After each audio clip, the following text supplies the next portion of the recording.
You know, Joe, I don't think it's an exaggeration to kind of say that the world is a massive mess at this moment, and there's like so much of it, right? That's a confluence of factors. But the one that I suppose COVID gets the most headlines, but oil, especially for an oil-producing country like this, is a big issue. So we know that prices dropped because Saudi and Russia apparently got into a fight.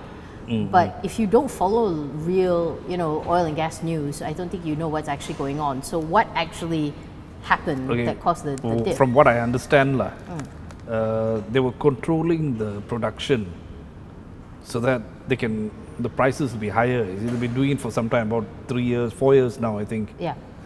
And they got into a dispute, someone to release more, someone to release less, And so the whole OPEC X, they broke up, and the Saudis I think their production capacity is 12 million barrels a day. They're saying they're going to churn out 13, which is more than their capacity, And UAE has followed suit, saying 4 million, and so it's crashed. Just now I saw it's at below 35, which is what they don't want, right? Everybody.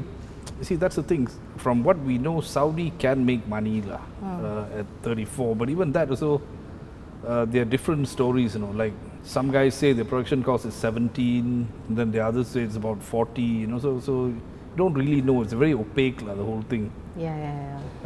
It doesn't help anyone. And then there are, of course, those who say that this is actually all aimed at US shale.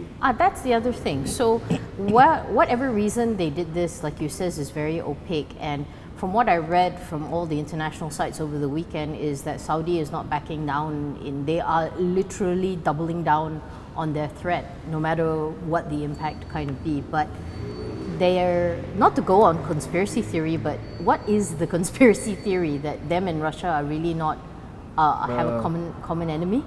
You see, like the low-hanging fruit from shale has already been taken. Correct. So a lot of the shale players have actually gone bust, and they've been taken over by big boys. And to produce shale, it costs about 40 US a barrel. So, like if oil is below 40, they'll go bust.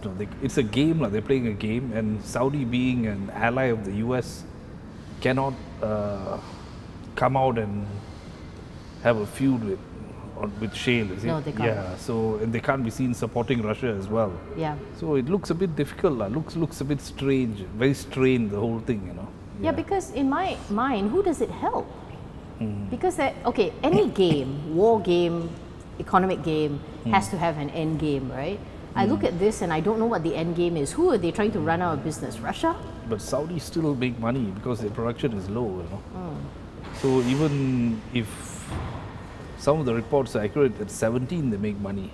All right. I mean, theirs is not offshore, it's onshore, So it's very, very, very cheap. So they're trying their hardest to become, what, numero uno? They are numero uno. And it's pretty tough, because when oil price falls like this, of course, we are also very badly affected. Yeah, actually that was the next thing. So if this continues, if this persists, what does it mean for all of us? Because you spoke to a whole handful of oil and gas players, you spoke to Sapura, you spoke to Uzma, so the wide range of guys. Yeah, they are uncertain. Tan Sri Sharil of Sapura says, give it 3 to 6 weeks, things will settle down. He seemed pretty confident. Okay. I mean, he's in the industry, so you should know. Okay. Datuk Kamrul of Uzma says it's a big if that it'll be prolonged. So he also thinks that, from what I gather, it'll be sorted out soon. Okay. The rest were quite uncertain because they don't know what's going on and all that. But of course, I mean, you look at the Petronas counters itself, like if you take MIC, Petronas Dagangan, chemicals and gas, I think makes up about at least 10 to 15% of the KLCI market cap. So of course, if they fall, it's going to affect everything, So it's tough, very difficult. For more on the stories, pick up a copy of The Edge Weekly at all good newsstands.